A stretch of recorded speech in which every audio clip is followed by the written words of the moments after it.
राधे राधे दोस्तों and welcome back to my channel Purnima Keshav blog.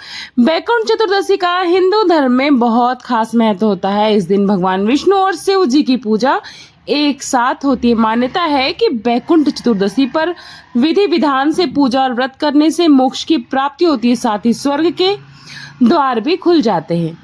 ऐसे में हम सभी को ये जानना बहुत ही आवश्यक है कि बैकुंठ चतुर्दशी की संपूर्ण पूजन विधि, मुहूर्त और इससे मोक्ष की प्राप्ति कैसे होगी, इस पूजा को कैसे करना है, तो सारी जानकारी आज के वीडियो में आप सभी को मिल जाएगी। तो चलिए बिना देरी के वीडियो शुरू करते हैं।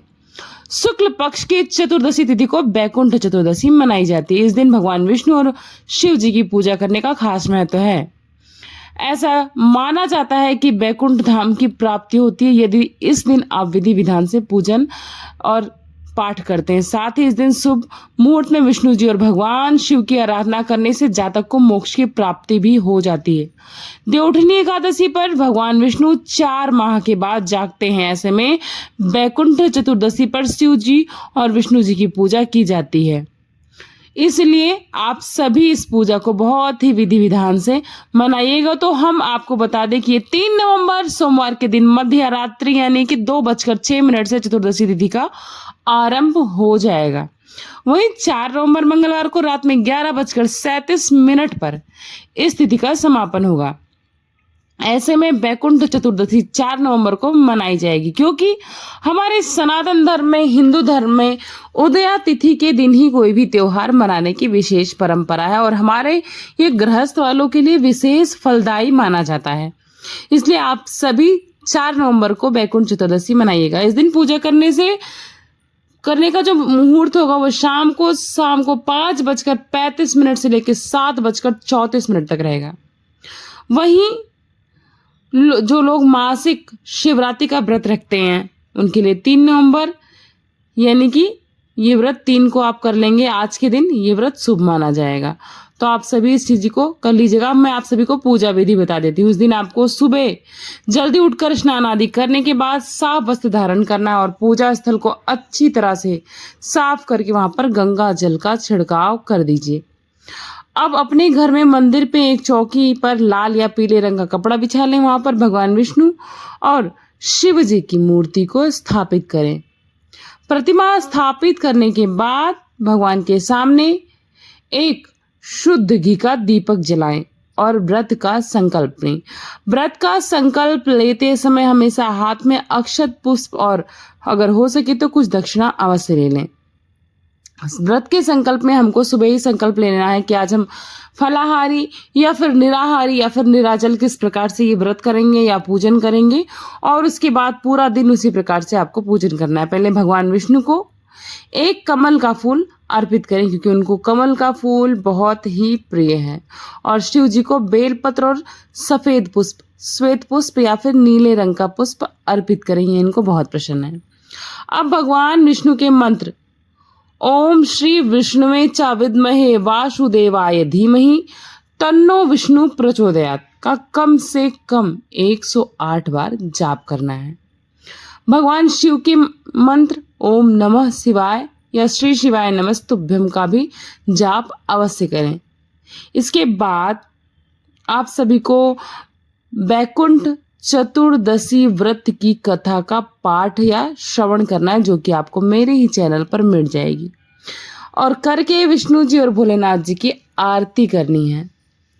और आरती करके अंत में किसी भी प्रकार की हुई भूल चूक के लिए आप सभी को क्षमा जरूर मांगनी है।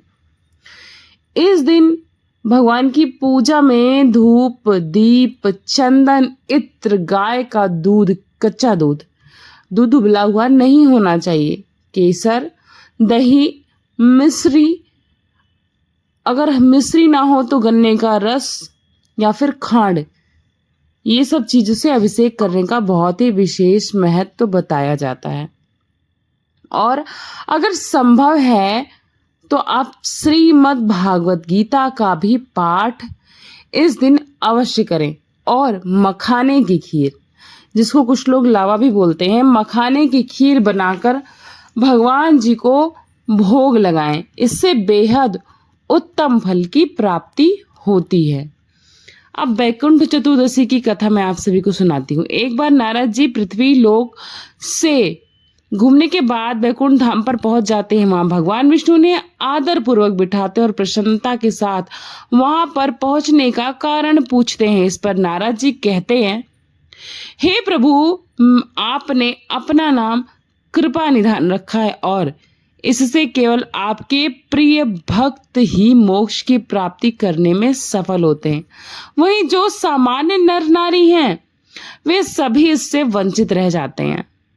ऐसे में आप मुझे कोई ऐसा सरल मार्ग बताइए जिससे सामान्य भक्त को भी आपकी भक्ति से मुक्ति प्राप्त हो सके। नारद जी की बात सुनकर विष्णु जी बोले, हे नारद, मेरी बात ध्यान से सुनो। कार्तिक शुक्ल पक्ष की चतुर्दशी के दिन जो भी मनुष्य व्रत का पालन करेगा और श्रद्धा भक्ति के साथ मेरी पूजा अर्चना करेगा, उसके लिए जो स्वर्ग के द्वार हैं वो साक्षात खुल जाएंगे। इसके पश्चात भगवान विष्णु जय और विजय को बुलाते हैं और उन्हें कार्तिक चतुर्दशी को स्वर्ग के द्वार खुला रखने के लिए कहते हैं, आज्ञा देते हैं। विष्णु जी कहते हैं कि इस दिन जो भी भक्त मेरा थोड़ा सा नाम लेकर भी पूजन करेगा उसे वैकुंठ धाम की प्राप्ति होगी। प्राचीन मान्यता है कि एक बार भगवान विष्णु ने काशी में शिव जी को 1000 स्वर्ण के कमल चढ़ाने का संकल्प लिया था।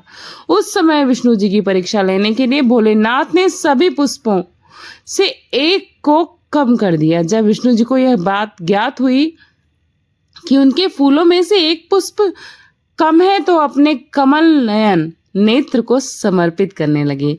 उसी वक्त शिव जी उनकी भक्ति से बहुत प्रसन्न हुए और प्रकट होकर कहा कि कार्तिक मास की शुक्ल पक्ष की चतुर्दशी को वैकुंठ चौदस के नाम से जाना जाएगा। इस दिन जो व्यक्ति विधि विधान से पूजन करेगा, व्रत करेगा और हमें भोग लगाएगा, यानी कि विष्णु जी को, शंकर जी को भोग लगाएगा, उसे बहुत ही सरलता से वैकुंठ धाम की प्राप्ति होगी, मोक्ष की प्राप्ति होगी। उसके ऊपर हमेशा विष्णु जी की और शंकर जी की कृपा बनी रहेगी। तो इस प्रकार आज के इस छोटे से वीडियो में मैंने आप सभी को पूरी पूजा विधि विधान, मुहूर्त, कथा सब कुछ सुना दिया।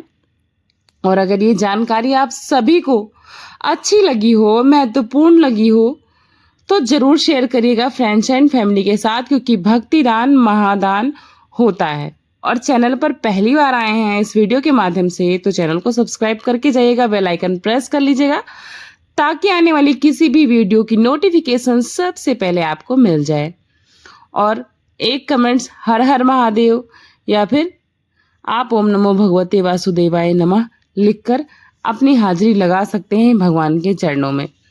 तो बस इसी जानकारी के साथ वीडियो को यहीं पे समाप्त करती हूँ। अच्छी लगी होगी तो लाइक, सब्सक्राइब एंड शेयर करिएगा। मिलती हूँ नेक्स्ट जानकारी के साथ नेक्स्ट वीडियो में। तब तक अपना खूब सारा ख्याल रखिएगा। नमस्ते, प्रणाम, bye bye, Radhe Radhe and जय श्री कृष्णा। ओम नमः शिवाय। श्री शिवाय नमस्तुभ्यम।